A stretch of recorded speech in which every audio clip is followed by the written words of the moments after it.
ఏమాత్రం కూడా ఆయనకి వెనకం చేసేటువంటి ప్రసక్తి లేదు. చక్కటి సమన్వయంతో ముందుకు వెళ్తున్నాం. వారిద్దరికీ నేను వ్యక్తిగతంగా అభినందిస్తున్నాను. నేను చెప్తున్నాను మీ అందరికీ, మా పార్టీ కేంద్ర నాయకత్వానికి చెప్పా, రాష్ట్ర నాయకత్వానికి చెప్పా. కాబట్టి భవిష్యత్తులో ఏదో స్లిప్ వచ్చింది, టైం అయిపోయిందని వచ్చింది. కాబట్టి రఘు గారికి తెలియపోయినా రఘు గారు పురమాయించుంటారు ఇది.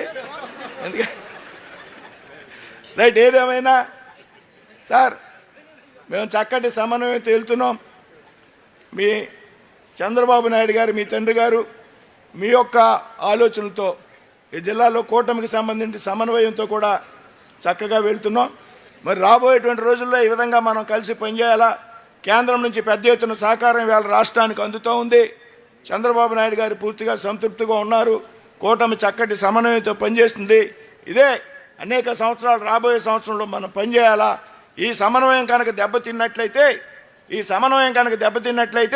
మనం కోల్పోయి పదవులు కానీ రాష్ట్రం సర్వనాశనం అయిపోతుంది.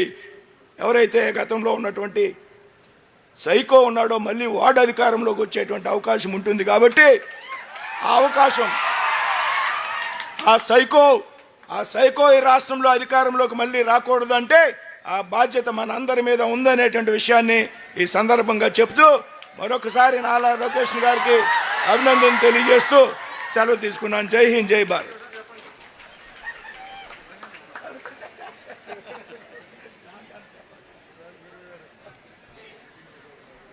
భూపతిరాజు శ్రీనివాసవరం గారు రతన్ టాటా గారి గురించి, లోకేష్ గారి గురించి, కొంత ఆయన గురించి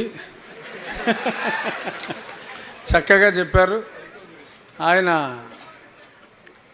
మాట తీరు చాలా అద్భుతం. ఎప్పుడో మరణించిన జగ్గయ్య గారు గుర్తొస్తారు ఆయన మాట్లాడుతూ ఉంటే. కానీ మరి ఆయన సమయం చాలా ఎక్కువ తీసుకున్నారు కాబట్టి మిగిలిన వాళ్ళందరి కోటా కట్ చేసి ఇప్పుడు మనం అందరం ఎదురు చూస్తున్న గౌరవనీయులైన ఐటీ మరియు హెచ్ఆర్డి మినిస్టర్ గారు మనం అందరం ఆయన స్పీచ్ కోసమే చూస్తున్నాం. కాబట్టి ఇప్పుడు డైరెక్ట్గా మరి వర్మ గారి దెబ్బకి డైరెక్ట్గా ఆయన వచ్చేస్తున్నారు.